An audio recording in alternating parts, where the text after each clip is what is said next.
consultations and home modification assessments for aging in place. So this morning, what I'd like to do is talk about the HomeMap assessment and elements that I think could also be helpful in informing possibly an EMOD assessment. And keep in mind that this is a 10,000-foot introduction, and I acknowledge there are many nuances that you may have run into during your own EMOD assessments that warrant more attention, and hopefully together today we have an opportunity to answer some questions and also be a resource for helping you sort through some of this in the future. So following this presentation, my hope is that you will have better insight into HomeMap history and process, can describe some low-cost, low-tech assistive technology options that can improve accessibility, describe the ADA standards for a ramp, which is a common accessibility feature for people, identify some common issues and general common solutions with stairs, showers, doors, and even just general bathroom accessibility. So there are some resources that, as Kara mentioned, will be uploaded, and I have a couple of redacted HomeMap examples, each with a slightly different focus, and you are welcome to read those and follow up with me at a later date if you have any questions. I've also included the AARP Home Fit Guide, so you have a checklist that you could resource, fall prevention flyer, and some of the most common reference resources that we use on ramps, grab bars, and stove safety. So with that, let's see, next slide, how is that not doing it? Okay, so if I can get it to work with just the buttons on my computer. So HomeMap, Southeast Alaska Independent Living developed HomeMap approximately 7 or so years ago. It's a trademarked and copyrighted model for conducting comprehensive person-centered HomeMap assessments for people who wish to continue living at home independently, but may need some assistance. They may have some barriers to remaining in their home. The HomeMap identifies a range of solutions that support independence and long-term ability to age in place, and everything from supportive community resources, looking at the big picture. Do you need Meals on Wheels? Do you have transportation? Do you need access to other resources, maybe perhaps through the ADRC? Offer suggestions for environmental modifications, adaptive equipment, and even technological supports. So why HomeMap? Well, basically, HomeMap was developed as a response to a combination of converging factors. So consistent with research, people say they want to live in their own homes as long as possible, rather than moving into a more restrictive and expensive setting, like an assisted living or skilled nursing facility. Also, our consumers, through sale, their families, many of the care coordinators and the contractors that they work with, we're often unaware of the range of resources, technologies, and innovative solutions that are available. So, there are some things out there that are more affordable and more simple to integrate, but, we don't know what we don't know until you delve into it. So sometimes home modifications were a little more complicated or more expensive than they really needed to be based on that consumer's specific needs. So related to that, simple improvements can often make living at home easier, and something as simple as just a shower chair. So the idea is that trained experts can help save the consumer money by providing innovative solutions, which often include no and low-cost solutions. So in terms of the histories, sales spent about 5 years developing a training program, a comprehensive assessment guide, tools, templates, and quality assurance review. And the main developers were Sarah Besser, who was the ADA coordinator in CBJ, and Lenny Esther, who was an independent living advocate, as well as a contractor. We've had a lot of support through the Alaska Mental Health Trust, First Bank, and the Kenai Peninsula Independent Living Center. So what does the HomeMap tool and process look like? Well, the HomeMap process determines possible home modifications and resources that are specific to that consumer's unique circumstances and locale, and then ideally educates on the spectrum of possible solutions, again, from low cost, no cost to full remodel.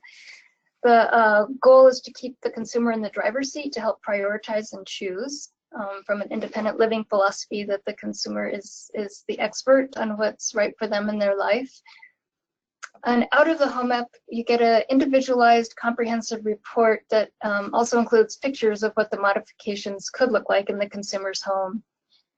So HomeMap saves money by efficiently using limited resources. There are some factors that are unique to HomeMap. There are other, assessment checklists and different things out there on the internet. But one of the things that's unique to HomeMap is that it's really from a foundation of independent living, which emphasizes that it's consumer-directed, person-centered. Another big element is that nothing in HomeMap is paid for by vendors of products. So if you recommend a product in any of the resources, it's one of many. It's used as an example, and still encouraging people to know what their options are rather than directing them in one direction, including low cost and no cost solutions, a range of assistive technology, and again, since it's embedded in IL, providing consumer support through the process. So HomeMap resources are sort of the core of the HomeMap program. These are what we draw from to support our individual recommendations, and these are based on a number of best practices, including national codes and standards, the ADA building standards, Fair Housing Act, and universal design. So just for kind of a review about ADA, provide a little more background. The Americans with Disabilities Act, ADA, of 1990 was signed into legislation a little over 25 years ago, and the goal of it is to prohibit discrimination and ensure equal opportunity for persons with disabilities in employment, state, and local government. So, and more. So the guidelines, the guidance on the ADA standards for accessible design are sort of the gold standard. And many of us do assessments in people's homes, and ADA is not required by code, but these standards are based on comprehensive research and are a really good starting place. It's also based on Fair Housing Act resources, and Fair Housing Act exists to protect people from discrimination when they're buying, renting, or securing financing for any housing. And the prohibitions specifically cover discrimination on a number of areas, including disability. And so the Fair Housing Act Design Manual outlines requirements for site and building accessibility, and with some overlap with ADA, but diverging in other ways. And then third, the universal design, which is kind of a big design philosophy that's more about designing products and the built environment to be the most aesthetic and usable by everyone, making things safer and easier to access and more convenient for regardless of age or ability or status in life. So here's kind of a neat little flyer that covers the principles of universal design. So number one is equitable use. Create a door that everyone can use. It doesn't stand out as special or adapted. Flexibility in use is number two. So like they use the example of scissors that can be right or left-handed. Number three is simple and intuitive use. Pretty obvious, how to hit an alarm button. Perceptible information, recognizing that multiple senses are really helpful for conveying information, things that are tactile, things that are larger for vision, the right colors. Tolerance for error is the fifth. Low physical effort is the sixth, like, the lever doorknobs can be opened more easily by many, many people. Benefit somebody with maybe low strength, as well as a parent carrying an infant who can open the door with their elbow. So again, just universal design. And number 7 is size and space for approach and use. So the HomeMap process and what it might look like. So we'll often get a referral from a range of sources. So it could be from the person themselves who they heard about it, they want to age in place, they're wondering what they can do to their home to get ready for that and just to plan ahead. Referrals from care coordinators, referrals from family members. And so our first step is we'll call them and have a conversation to clarify their need. Is it just a specific accessibility question, or do they really want a comprehensive HomeMap assessment? If I'm not sure and it seems like just basic, I'll just do a home visit, and if I can just provide the information from the home visit, we'll do that. If they're sure they want a home map, or it's indicated with specific, as the best practice in a grant, we'll schedule a home visit. And the home visit has 2 assessors, an independent living specialist and the accessibility specialist. So one person is gathering information, getting the big picture on other connections to make, and then the accessibility specialist is measuring, taking pictures, starting to talking to the family, consumer and family about where their barriers or accessibility challenges might be and what their priorities are. And then we walk through the home together, looking at obstacles to accessibility, safety, and independence. And then kind of together also start brainstorming solutions. And this is based on the idea that, not everyone will need ADA accessible bathroom or a ramp to age in place. This is where you can start introducing the spectrum of low cost, no cost, and also low tech, just in case people didn't know that was available. So we'll take a lot of pictures and we'll measure critical spaces like the rise at stairs, and then write a report outlining the possible solutions that support their living at home as long as possible, with custom edited photos and resources. And the idea is it is like a map. It's a list of options with recommendations, but the consumer is in the driver's seat. So when we prepare for a home visit, we'll pull together tape measures and our camera and maybe take an example of a grab bar or what else do I have there? A checklist, different types of ramp surfaces. See, I guess my thing works. So this is an example of a threshold transition and another threshold transition, so that you have like a little ramp to get over the bump in a door. And anything else that seemed indicated based on our phone conversation, just to have some physical examples. So one of the things that's most important for all of us, when we do any home assessment, is that aging in place is context and person specific. So what I may need to modify my home may be very different from what my neighbor needs to modify their home. And there are always personal variables, if I'm living with mobility issues, vision, hearing, sensory, memory, balance, speech, concerns with safety, those will all have an impact on my needs, as well as that need in relationship to the home I'm living in. So the home variables are, what's the exterior home access like? Do I live on a steep hill? Does the home have stairs? Are they safe? Do they have handrails? Is there a lot of clutter in the home, making safe mobility challenging? How's lighting? Are there trip hazards? Lots of throw rugs, pets? Are there fire hazards, such as lots of paper near the wood stove?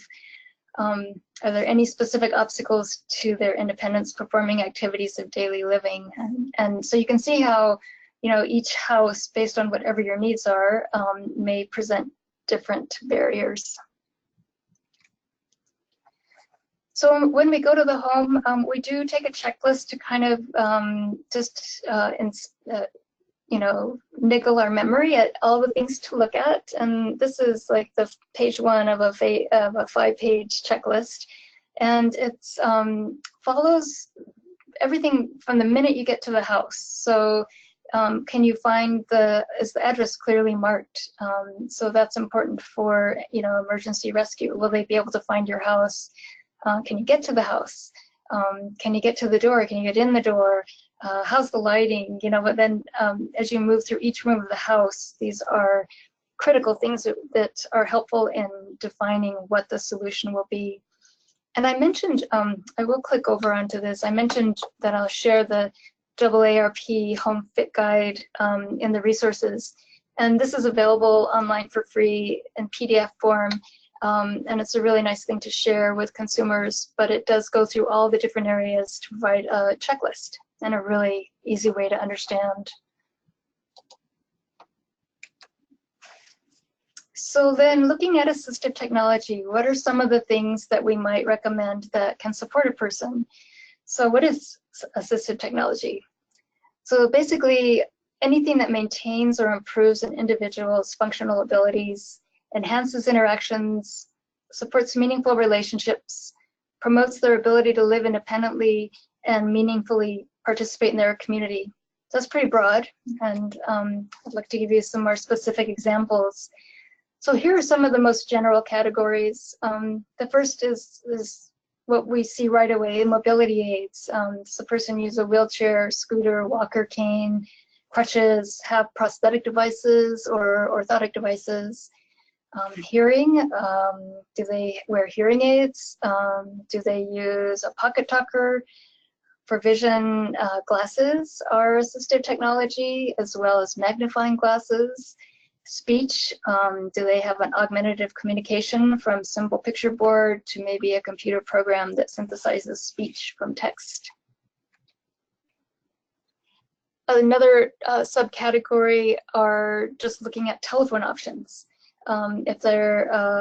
If they have a hearing loss or are deaf, there's telecommunications relay service text-based assistive devices. CapTel is a captioned telephone. Our smartphone has a lot of accessibility options these days. For low vision or just to improve the access, large buttons on a telephone can make dialing much easier. Or for low vision or just confusion, pre-programmed numbers for emergency are really helpful.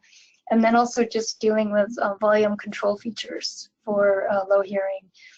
ATLA, I have on the side in Anchorage, is a fabulous resource for new technology and ideas, and I would encourage you, if you ever have any questions, if you haven't already, to reach out to them. If you have a consumer that you're working with that you have specific questions on regarding technology.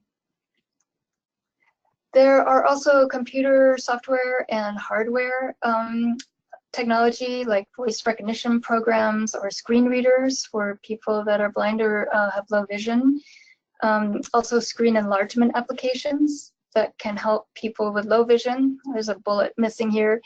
And then also different computer, you can adjust mouse sensitivity for people with mobility and sensory impairments so that they can work their computer with more ease. So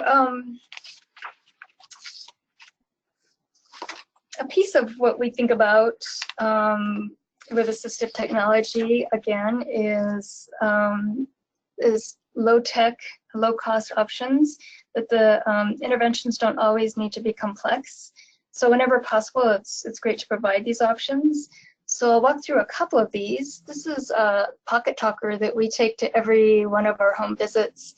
And sometimes it just helps the communication when you're working with someone and they have low hearing, and it's also an opportunity for someone to experiment with this if they are interested in using something, if they don't use hearing aids, and realize there's something out there that's pretty simple off the shelf that can help them.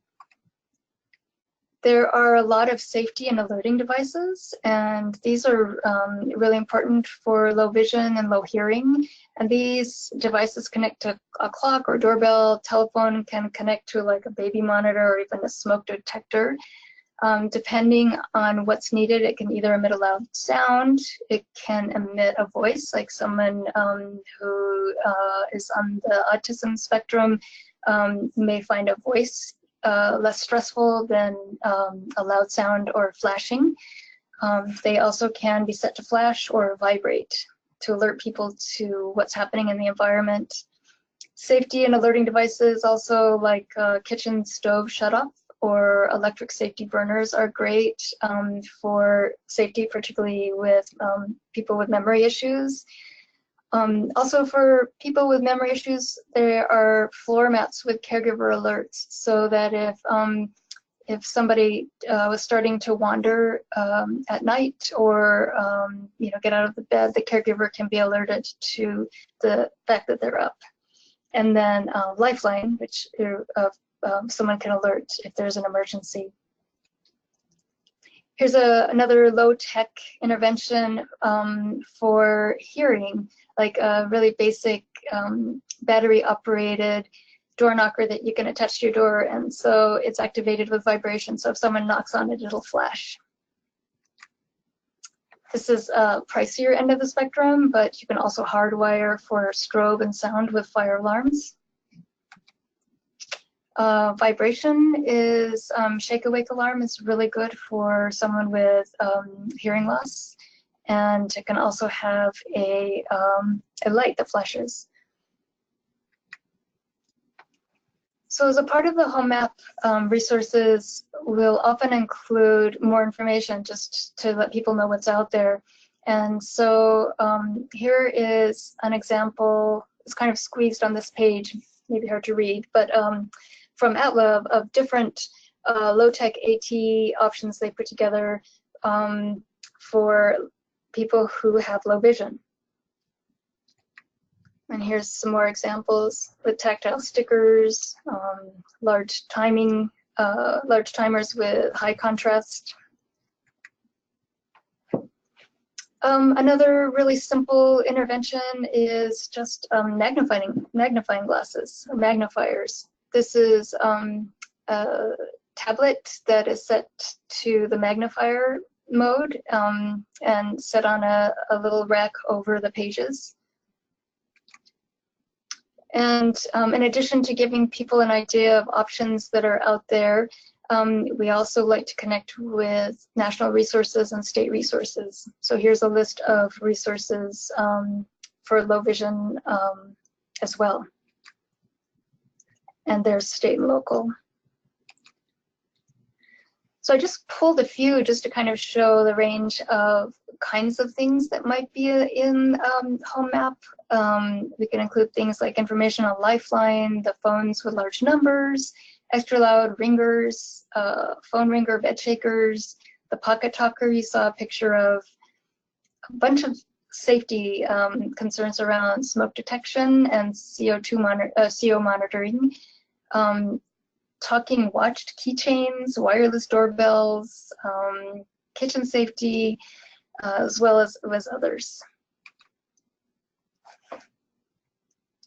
So in terms of modifications to the built environment, physical modifications, as you know, include things like ramps, stair chair lifts, platform lifts, grab bars, handrails, roll-in showers, can also include power-operated door openers. We've used timed water faucets for some of our consumers that are having confusion and forgetting to turn off the water, or clogging the sink up with stuff and leaving the water faucet on. The timed water faucet is a good way to prevent that. It's the kind where you just push down and the water runs until it's then it'll turn itself off. We also look at threshold transitions and wider doorways to enable access. And the smaller things can be adaptive switches or a modified key entry. We'll often recommend lever-type doorknobs or lever-type faucet controls, which is a really simple modification for aging in place for most of us. And other small things to support activities of daily living, like adapted utensils, which is here. All right, ADL devices to help perform tasks such as cooking, dressing, and grooming. So there are a lot of things out there, and ATLA, again, is a really good resource, as well as some of the catalogs that are, the medical catalogs can be a good thing to peruse just to get some ideas. But like specialized handles and grips and devices that extend reach, like grabbers, the long-handled grabbers. There are adapted eating utensils and writing implements, and lots of dressing aids, like things that help with buttons, things that help pull up zippers, pull on socks or take off socks. Also look a lot at shower seats and stand-up poles in different parts of the house that support balance and assist people in getting up and down from seated. There are stand-up chairs, electronic pill dispensers, wheelchair trays, and a lot of times too, if the person has received OT or PT, we can have some ideas on their needs from this resource as well.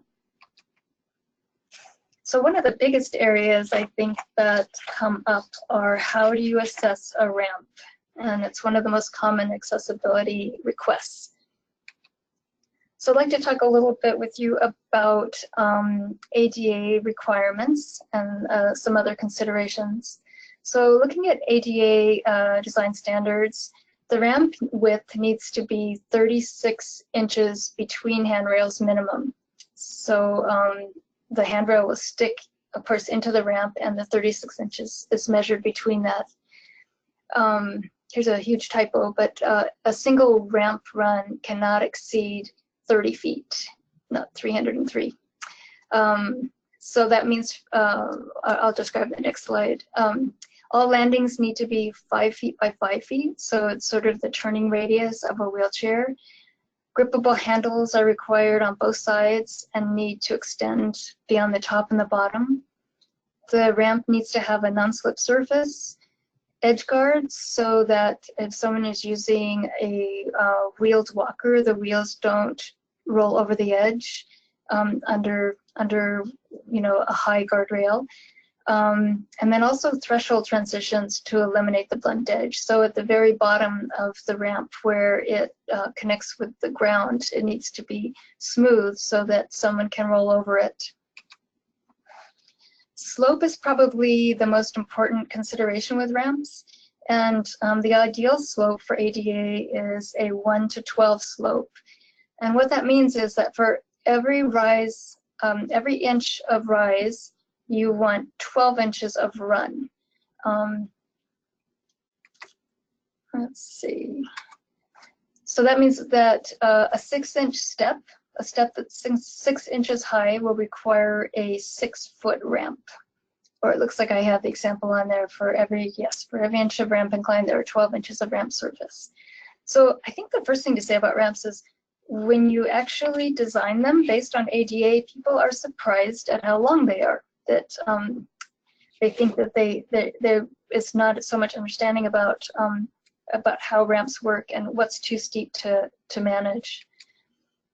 I included this slide in here a little out of order, but I will mention that there are wooden ramps that are really common, and we currently have a company in Kenai, Castleoff Wooden Metal, who are constructing ADA compliant modular ramps. So these are pretty cool because they break down into component pieces and can be shipped, and are really easy to set up and can be recycled. So this is something that I hope we'll be seeing more of around the state, getting better access for ramps to people. So back to that idea that what's too steep, what's right, what does a 1 to 12 slope look like? Here's an example of a home where they had a couple of steps, but they put in a little ramp. And you can see from this front view that it's really steep. Like, it's so steep that you have the horizontal wood pieces so that you have grip under your shoes. I noticed that they also put this vertical grab bar, which is great, so you have something to hold on to as you go up. But again, it's too steep. This is much steeper than a 1 to 12 slope. So in renovating this into a safer ramp, you can see where Lenny is holding the level, what a 1 to 12 slope actually looks like and how long that would need to be. So here's the new ramp installed, the new ramp and landing. Doesn't have the second handrail in yet, but you can see that it's significantly more accessible and does have a grippable handrail all the way up the side, edge guards, and a transition non-slip surface.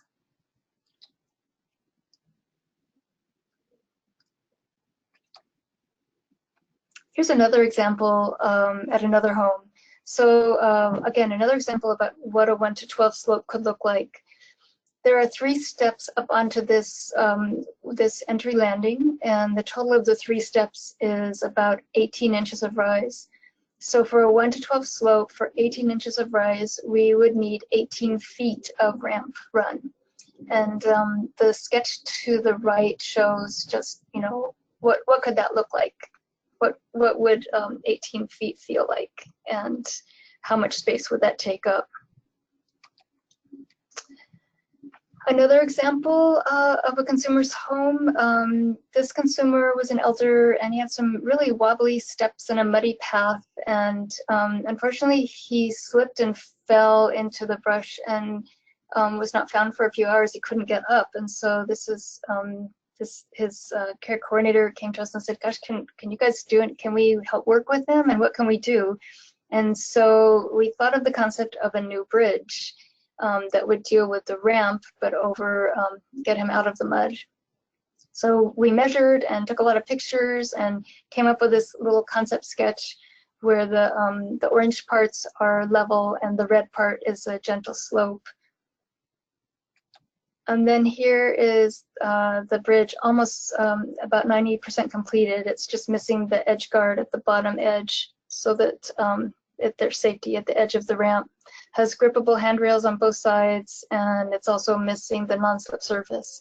But it was a really nice solution that improved his safety and access considerably. So another area that's really common for home assessments to modify are stairs. And a really simple basic modification to look at that improves safety a lot is whether or not the handrail has a return end on the end of the handrail. You can see in this image that's circled here in yellow, and this like slinky sketch that shows, you know, taking the handrail all the way to the wall, returning the end. That improves safety considerably because it prevents people from like catching a handbag or their sleeve as they're going down the stairs, piece of clothing, and tripping. Another stair intervention is a stair chairlift, and for these you need a minimum of 36-inch wide stairs. When you do the assessment, you need to think about things like whether or not it turns the corner. Does the person have good sitting balance, and can they transfer independently? If they use a wheelchair and they really want to do a stair chairlift, it often means then having a wheelchair on each floor, because you transfer out of the wheelchair into the stair chairlift, get to the top, and then have to transfer back out again. Here's a sketch from one of our home visits on, you know, what that could look like, what that could feel like. Another intervention for stairs are platform lifts, inclined platform lifts, and this one is by the manufacturer Bruno, I believe, but it is an outdoor model that can be exposed to the elements. And then vertical platform lifts, such as next to a porch, or like little elevators that you can roll on and go straight up. And these are great, but they also they do need to be covered. So back to some basics. Kitchen hardware is a really simple intervention. Knobs that you have to grip are more difficult for most of us as we age, and many people with certain disabilities. So just replacing with loop pulls can make kitchen access easier.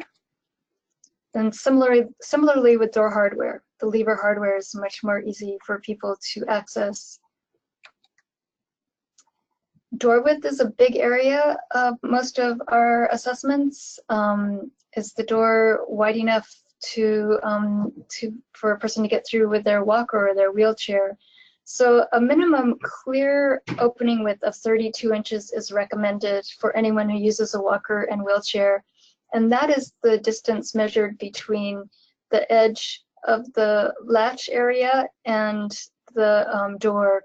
So you notice this swing clear hinge pulls the door out of the way of the opening. So that can add like 1.5 inches to your door opening. So that's really a simple, low-cost, low-tech intervention for widening doorways. Another thing that we look at with our home assessments are thresholds, including door thresholds. And sometimes, even though it's maybe a single-level home, just getting in the door can be a huge barrier. So you can see this one has multiple bumps to overcome. According to ADA, you can't have anything more than 1/4 inch without a little ramped threshold to it. So here's some examples of really simple interventions like that you can purchase, and at sliding glass doors, they often have a really big bump to get over. But these are just small wedges that can make it easier for someone using a walker or wheelchair to get through an opening without tripping or bumping the threshold and being knocked out of their chair. Grab bars, there's so many different kinds. That is another thing we often recommend for aging in place. There are fold down types with a leg. There are clip onto the side of the bathtub types. There are vertical types as well as horizontal. There are also support bars that you can use as well. Here's an example of a toilet that the person needed taller and needed support bars to get on and off. And here's an example of where you might either use grab bars at a toilet based on ADA standards, or a sketch suggesting, do you want to use grab bars, or do you like the idea of these support bars, which would work better for you? So similar to lever door hardware, we also recommend lever sink hardware. It's easy to operate. You don't have to grip, squeeze, pinch, or twist. Many bathtubs, shower seats. Many people think that as they age, they need to get an accessible shower, and sometimes just a shower seat is needed to improve their accessibility, independence, and safety. So this particular type sits in the tub with half out and the other portion in, so you can sit on the outside of the bench, swing your legs over the edge of the tub, and scoot over. But speaking of showers, many people do want to replace their shower tub inserts with shower inserts. And there are some things to consider about accessibility, and that the first one is, is it a low threshold or a no threshold shower? So this is a low threshold shower with a 4-inch lip, and it has a vertical grab bar here for someone to hold on to while they step over this, and it also has a bench to sit on and an adjustable shower nozzle. If they use a wheelchair and they need to roll in, this obviously won't work. Also, if stepping over the lip is an issue, you want to get lower thresholds, such as 2-inch or no threshold. Here's an example of no threshold that's a flush edge, and you can see that you could roll into it. It's easily accessible. The problem, as you know, is that if it's easy to get into, it's easy for water to get out of. And so they have these collapsible water dams that you need to install and maintain and often reinstall. They don't work super well over time, but it is really great to have barrier-free access. So here's a creative, customized example of someone we worked with who needed canes, and kind of like how I have reading glasses spread around my house, but he has canes hooked along different areas for his path so that he would have one when he needed one. and but they weren't always there. So we talked about the idea of installing grippable handrails along the corridors, so you would always have something to hold on to. So I mentioned grippable handrails. This is also based on code and ADA. There are certain profiles and widths that are required. This is not acceptable because you don't have anything to wrap your fingers around. It needs to be inset, and really wide ones are not allowed because it's really hard for people to hold on to. So grippable handrails, here's an example of an exterior stair at a consumer's home where the person had balance issues and vision issues, and so we recommended grippable handrails on both sides. Because of the vision issues, we also recommended highlighting the front edge of the step so it was easier to see. And you can see right here at the bottom of the door threshold that it's a big step. So we put a little wedge here for less, so it's not as something she would trip over, and a vertical grab bar, so there was something for her to hold on to as she stepped in the door. And then speaking of Fair Housing Act, many of our people that we work with who have their own homes are dealing with their own parking and their own access. If you do work with somebody who is living in an apartment, you may need to look at things like parking access and accessible access. So based on ADA, this is just an example that shows how challenging it can be for people to get in and out. ADA for van requires a minimum 8-foot wide access aisle and a minimum 8-foot wide parking slot. And you can see how this access aisle is really offset from the access ramp. So if someone is parked here, you can't get here to get up the ramp. So just things to start noticing in how to make things more accessible for people. And then here's an example when someone's parked there, the aisle is not big enough, and so you really can't get onto the lift. So this final part is just funding avenues.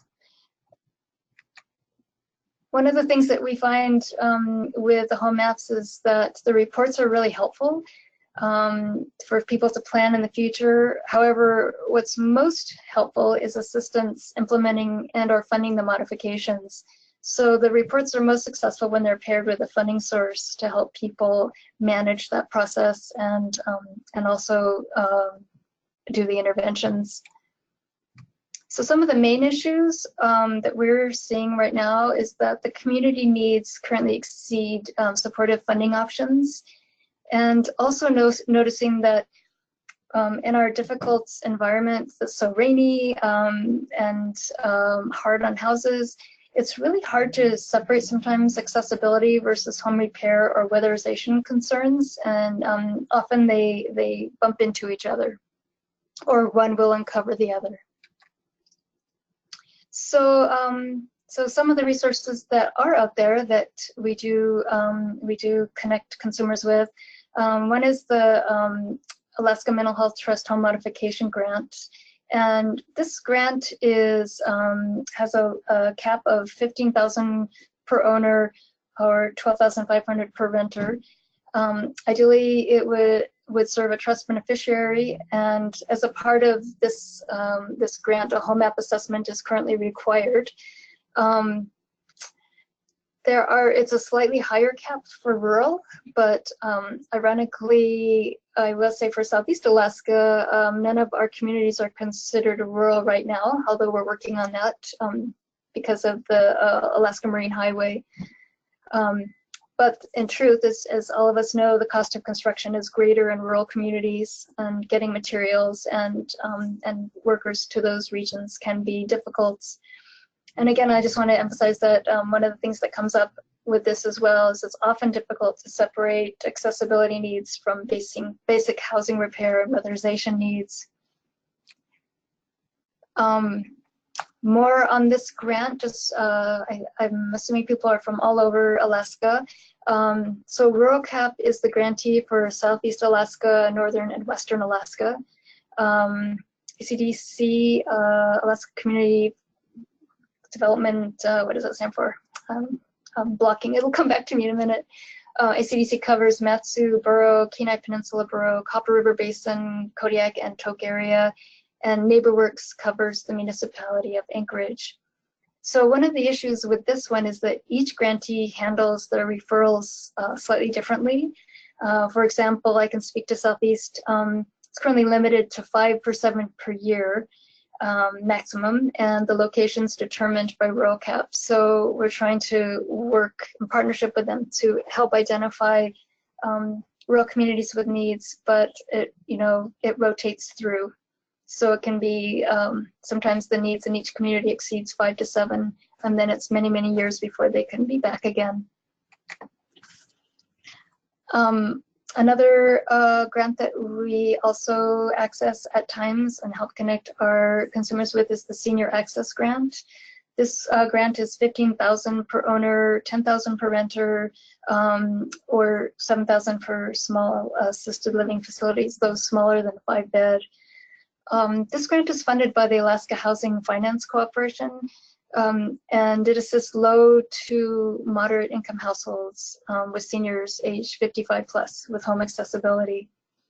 And for the grantees for this are, again, rural cap, which is the Southeast Economic Region, Southwest Economic Region, and Northern, ACDC in Anchorage, the Matsu, Borough, Fairbanks, Kenai, Gulf Coast, and then the projects in Anchorage are coordinated through NeighborWorks, though ACDC is the grantee. So again, each grantee handles the referrals slightly differently. And then what you'll hear more about today and that you have more experience with is the EMOD Waiver, which is a modification cap of $18,500, renewable every 3 years. And I know that the CARE coordinator does the assessment, will research alternative funding, make requests for cost estimates, submit applications with photos, and track work progress and paperwork. Currently, there's discussion about the number of providers around the state, and just gathering, this presentation is hopefully to share some more knowledge around what some of the home modifications can be.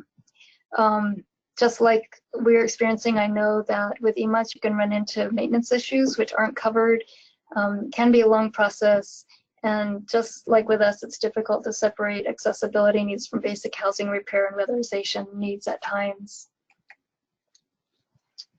So I hope that more people can weigh in on these so that we can share information with each other. For smaller home modification, some potential funding avenues are Stone Soup Mini Grant, the Alaska Mental Health Trust Mini Grant, Tabby Mini Grant. There's also the 504 USDA Loans Unlimited Grant for home modifications as a program for rural homeowners, but there is an income cutoff. There are some nursing facility transition funds that could be applied towards home modification, and loans through Alaska Housing Finance Corporation. So pretty much, I would just in summary, our goal is to meet the accessibility needs of more Alaskans. And in order to do this, I'm eager to explore strategies and with others around the state and criteria for collaborating on alternative programs, and then build on these programs to generate more efficiency and success in serving people. And that's pretty much it for me. Here's my contact information. If you have any questions, feel free to call me. Any accessibility questions, ADA or home modification. Yes, and thank you so much. Thank you, Sherri. This is Kara. I'm going to go ahead and let us keep the slide there so our participants can see the contact info. And at this point, I would like to invite us to compose your questions. What are your reflections? What are your thoughts? Did you learn something new? And if so, what was the most useful thing that came before you here today, if we could ask that. Question says, do we get a copy of the slideshow? Yes. I am going to call attention to the fact that I have put in five documents into the downloads, and you're welcome to download them. I'm going to leave them in there for like another 5 minutes, and then I'm going to replace them with the 2 others that I had. And if you don't want to download them or you can't, then we'd be happy to send you, what we do as a best practice is just email you everything. Yes, the slideshow too. Okay, what else? Comment says, I did see a few new accessibility ideas. I also saw a couple new community resources for funding, and thanks.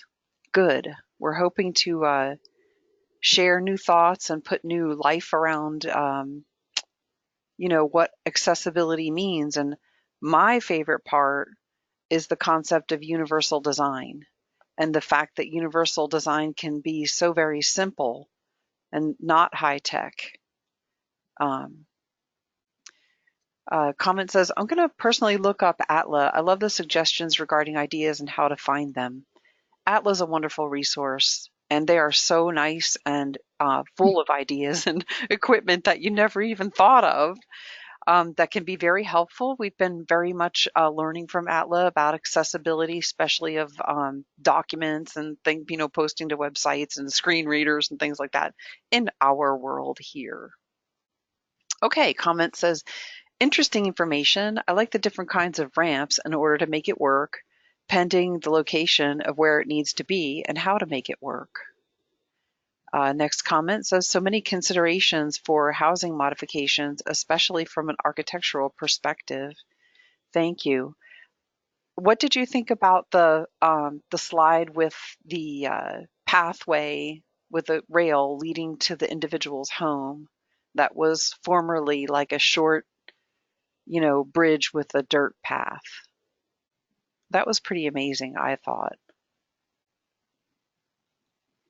Good review of options, especially low tech versus complex. I wasn't aware of a couple of the funding sources. And it was amazing. Any more thoughts, questions?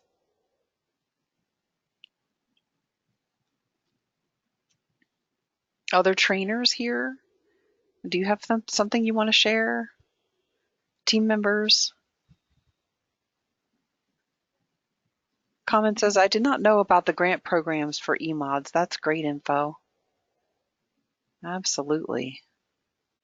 I think just aging in place has been, that concept with its universal design attributes has been growing in Alaska, especially, around Anchorage and our everywhere really, is like we don't have big pushes and capabilities to create a lot more housing. So the thought, at least quickly, so the thought of aging in place and simply modifying at home is very smart, and where you will find funding and resources for it. Yes. Yeah, the EMOD grant program was really good info. Question, how difficult is the implementation of the process for repairing an existing EMOD versus a new one? For EMODs, there are repairs available on our schedules, and some of the repairs are actually under our specialized medical equipment rather than the environmental modification. But as far as how difficult is the implementation, it's the same process to request. And we can review, as actually I have a new training coming out about EMODs and like some different details and stuff like that. So we can review those things for care coordinators in a future training coming up real soon. We've been lots of talk about EMODs and accessibility and things like that, but I want to stick with what we have here. Comment says there's a great options to help care coordinators with other options to seek out prior to requesting waiver EMOD. Absolutely. Some of them are things that waiver EMOD doesn't do. HomeMaps are a wonderful resource to help guide aging in place Unfortunately, the EMOD funding through the waiver is basically not accessible, mostly due to lack of qualified contractors. And what I said before about EMOD versus SME for the repairs, ramp repairs through EMOD and stair lifts and ceiling lifts are SME, specialized medical equipment. Yeah, we'll get a more detailed presentation of that later. Yes, and we do hear about lack of qualified contractors. It is a hope that we would be able to bring more into that capability as time goes on. Comment says, I'm glad she brought up the maintenance concern on no threshold showers. That's something people don't always think of with any modification, is maintaining it. The little the bubble barriers that are, the rubber strip that you roll over and you squish it as you roll, they do wear out. People should be thinking about replacing those when they start to get squished and they let water out. Yep. This is so interesting to me. I'll be looking at each home with which I work and think with much more knowledge now for ways to make lives better. How cool is that? Sorry if you said this already, but what does a qualified contractor look like? For environmental modifications, they need to be certified and enrolled.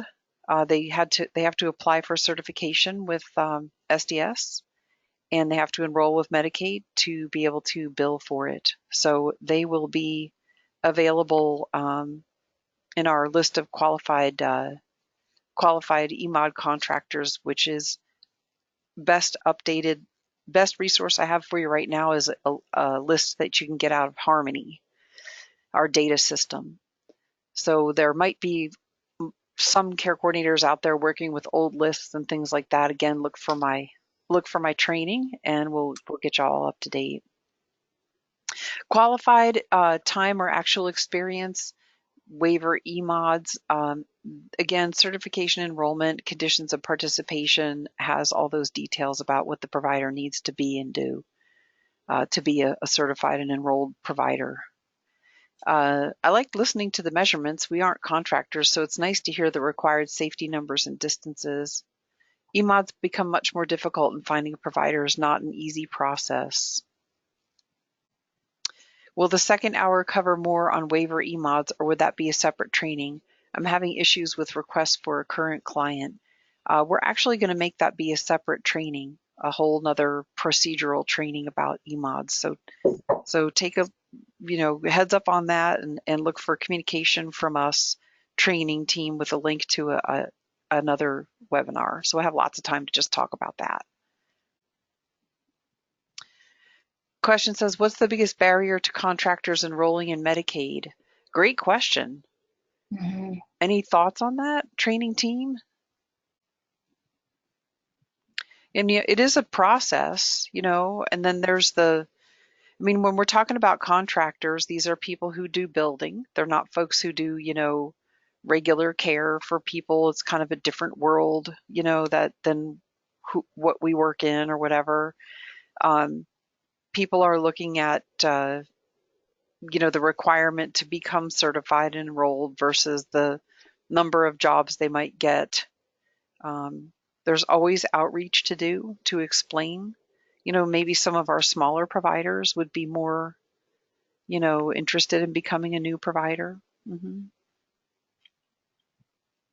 Yep. Being paid timely and at a typical pay rate. Yeah, there is the waiver limitation of funding for just the waivers. But what we're trying to do here today is help us think about other funding sources that we could pursue to either A, get the job done that the person needs done, or maybe do other things that can make their home more accessible, and then we pursue an EMOD. And I don't mean that in an order of time, just more resources. Okay, and then comments about there isn't motivation to go through the process. Their EMOD doesn't pay enough to be worth their time. Gotcha. Yep, your points are taken. Yeah. Eagle Scouts are often looking for community projects.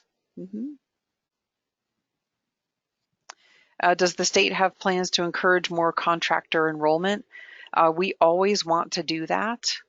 It is not something that, you know, we are, you know, I don't have a work plan for that right now. We have to stabilize on a bunch of other new things. But we always encourage more contractor enrollments, and, you know, we'd be looking for ideas too on how we could get the word out. You know, what would make a difference past paying more.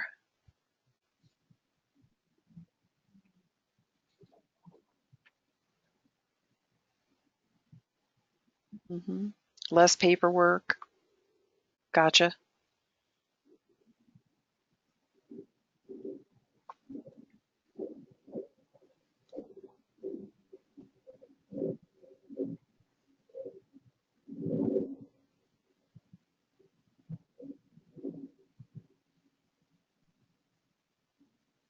Any other thoughts or comments or concerns about the presentation?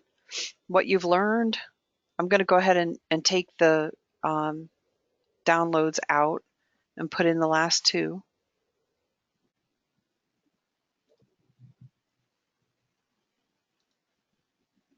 And it's just taking me just a second to do that. And it's okay if we end early. We don't have to spend the whole time here.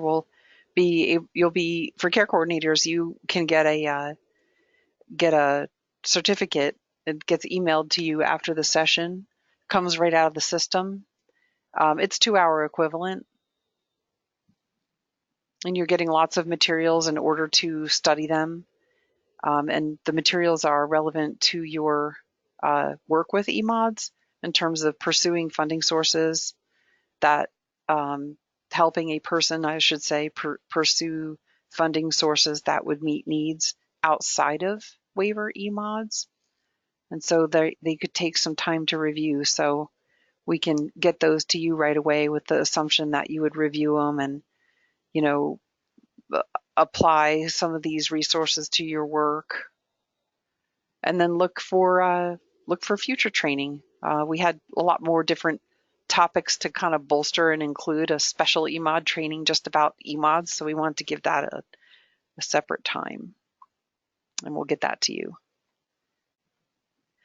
And so I just put in the last two handouts here, and we will email to you everything as well. So go ahead and, if you can see those, download them if you're able to. Any final comments here? Any questions for our presenter, Sherri Von Wolfe? More thoughts?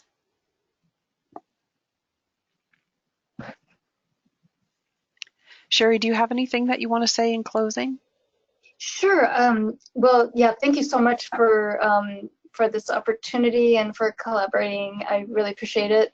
I thought maybe I would open the one of the example HomeMap reports and just kind of walk people through it, just since we have a few more minutes, and just kind of give an idea of what exactly are the resources, what the customization looks like. So, you know, basically the report has different chapters that are specific to that person's home. So this one, the home access was important. Getting out of the house, having a second exit was important, and she needed a ramp, and some general home safety issues around fire and tripping. And so the report starts with just a basic summary from an interview with the person, and talks about who they are, where they live, what's important to them, and then lists specific recommendations, like the accessibility recommendations for her to rebuild a back deck, to rebuild the main entry stairs. She had a vision loss and she has some orthopedic issues. And of course, this was a really good example of where weatherization and home maintenance and accessibility kind of overlap in some areas, and so we explored some other resources to hopefully help with some of her needs. So when you read through this, keep in mind that this is not covered in the home modification grant, but it was important to her whole picture and her safety and her ability to safely age in place. And we talked a little bit more about critical home issues that warranted more attention, and gave some options, other possible resource options. So like, here's an example of her entry report. So we took some pictures and showed where there were gutter issues and weatherization issues, but also not necessarily safe access, and recommending new stairs with grippable handrails, and also that the handrails should be on both sides with the return ends. And the back door, her deck had collapsed, and she didn't have a second egress.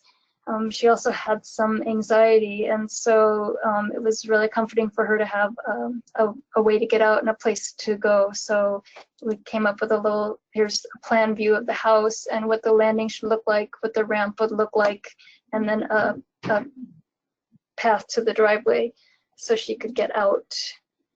In your resources, I included ramp basics. So when you do look at a ramp, these are some of the things that you need to remember: the slope, the width, the materials, handrails both sides, return ends.